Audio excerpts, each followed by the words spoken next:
chers internautes, c'est avec encore une fois beaucoup de plaisir que je vous retrouve dans cette séquence vidéo pour répondre à une série de ce que je qualifie de petites questions de Oustaz Diané. Petites questions qui ont pour nom... Demandez à un chrétien, qui est Jésus? Il va dire, il est Dieu. Est-ce que Jésus est fils de Dieu? Il va dire oui. Est-ce que Jésus a été envoyé par Dieu? Il va dire oui. Est-ce que la maman de Jésus c'est Marie? Il va dire oui. Est-ce que Dieu a une maman? Il va dire non. Est-ce que Dieu peut mourir? Il va dire non. Est-ce que Jésus est mort 3 jours, 3 nuits? Il va dire oui. Mais est-ce que c'est Dieu qui était mort? Il va dire non. Qui était sur la croix? C'est Jésus. Maintenant, quand Jésus dit mon Dieu, pourquoi m'as-tu adoré? Il s'adresse à qui? Il s'adresse à Dieu. Jésus est qui? Il est Dieu. Bon, qui a envoyé Jésus? C'est Dieu. Qui a accouché Jésus? C'est Marie. Quand Jésus était dans le ventre de Marie, il était Dieu? Non. Quand Marie l'a accouché, il était Dieu? Non. Dieu est venu sous forme humaine en Jésus? Oui. Mais est-ce que c'est Dieu qui a envoyé Jésus? Oui. Est-ce que Jésus est mort? Oui. Qui l'a ressuscité? Dieu. Mais est-ce que Dieu peut mourir? Non. Cacophonie. C'est la cacophonie. Autant de petites questions posées pour soustraire toute sa substance de divinité à Jésus-Christ. Mais nous savons, nous autres, que ces petites questions ne sauraient tenir à l'épreuve des Écritures. Je vais juste me faire le plaisir de vous lire Philippiens 2, versets 5 à 7, encore une fois, pas simplement pour réfuter, mais pour clore le débat autour de ces petites questions et éventuellement renvoyer à Oustaz Diané à la recherche des questions qui seraient pertinentes. Parce que celles-là, on n'aura plus désormais besoin de les poser. Alors, lisons Philippiens 2, versets 5 à 7.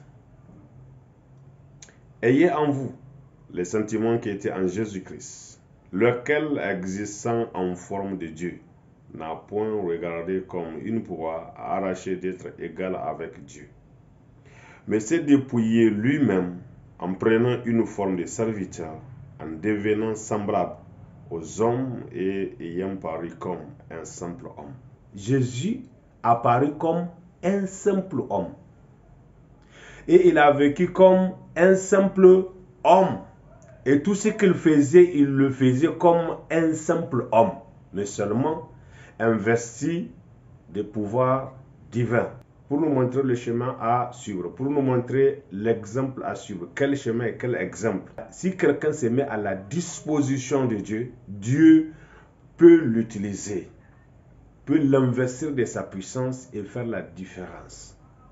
Homme, en collaboration avec Dieu, faisant des choses extraordinaires. C'est pour cela que Jésus en partant a dit, vous allez faire des choses que je fais, mais vous pouvez même faire des choses plus grandes.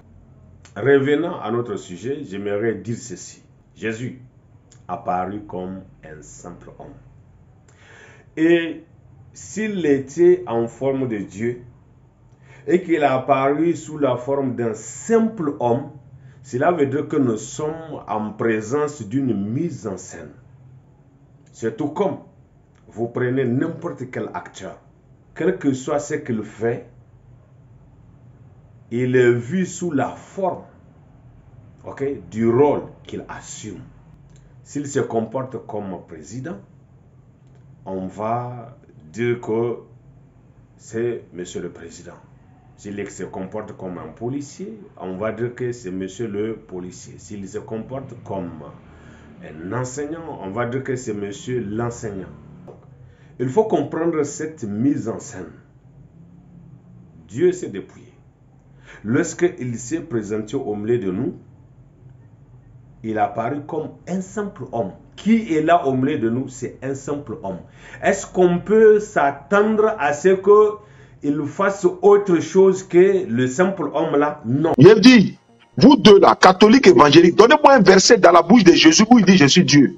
Est-ce qu'on peut, pour quelqu'un qui est venu pour s'affirmer, pour se présenter, pour apparaître comme un simple homme, dans le rôle d'un simple homme, est-ce qu'on peut s'attendre à ce qu'il dise qu'il est Dieu? Non. Donc, à partir de ce moment, de grâce, cessez de poser ces petites questions qui, en réalité, quand vous nous les posez, vous font apparaître comme des grands ignorants. Les autres manifestations de Dieu, quand il vient pour discuter avec les hommes, il apparaît comme un homme, parce que c'est l'homme qui peut discuter avec un homme. Donc, dans cette affaire, nous aimerions que vous compreniez que Jésus-Christ n'a pas besoin d'ouvrir la bouche pour dire qu'il est Dieu. Non, ce n'est pas nécessaire. Pourquoi? Parce qu'il est venu dans un rôle d'homme. Écoutez, il a plu à Dieu de prendre un corps humain pour apparaître, pour se manifester. C'est des choses qui vous dépassent. On n'est pas là pour discuter qui a raison, qui a tort. Non, nous sommes en train de vous expliquer. Si vous êtes à mesure de comprendre, salut. Si vous n'êtes pas à mesure de comprendre, désolé. Mais vous allez continuer à faire ce débat. Mais ce n'est pas parce que on a à discuter quelque chose avec vous. Non, on n'a rien à discuter avec vous. Nous vous disons la vérité. C'est à prendre ou à laisser. Dieu a apparu comme un simple homme, c'est à prendre ou à laisser. Je n'ai pas besoin d'aller vous prouver dans la Bible que quelqu'un qui s'est manifesté comme un simple homme est Dieu. Je n'ai pas à vous prouver ça.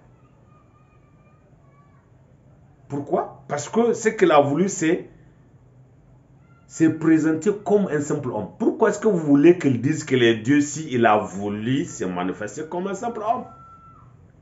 Qui est mort à la croix? Un simple homme. Qui était dans le ventre de Marie? Un simple homme. Donc ce n'était pas Dieu? Si, c'était Dieu en même temps. Est-ce que Dieu était mort à la croix? Si vous comprenez le concept de la mort, vous n'allez pas dire que Dieu est mort à la croix. Ce n'est pas possible. Dieu ne meurt pas. C'est quoi la mort? La mort, c'est la séparation. C'est le départ de l'esprit du corps. Le corps, c'est juste une enveloppe. Ça ne me représente pas. C'est juste quelque chose qui me donne accès au monde. Le contenu, ce n'est pas le corps. La voix qui parle, c'est ça le contenu du corps qui me donne accès au monde qui est ma manifestation. Le contenant, ce n'est pas ce qui est important, c'est le contenu qui est important. J'ai déjà expliqué toutes ces choses. L'esprit, mon esprit, le vrai moi, quitte mon corps, on dit que je suis mort. C'est juste une question de départ. La mort n'est pas un état, c'est une situation. C'est un changement de lieu. C'est un changement d'espace. J'aimerais, à partir de cet instant-là, qu'on close ce débat. Jésus était venu simplement jouer un rôle. Le rôle de l'homme parfait sans péché. Qu'est-ce que l'homme parfait sans péché est capable de faire avec la puissance de Dieu? C'est juste ce que Jésus-Christ est venu nous expliquer. Donc, toutes ces petites questions-là d'ostase, Diané ne servent à rien.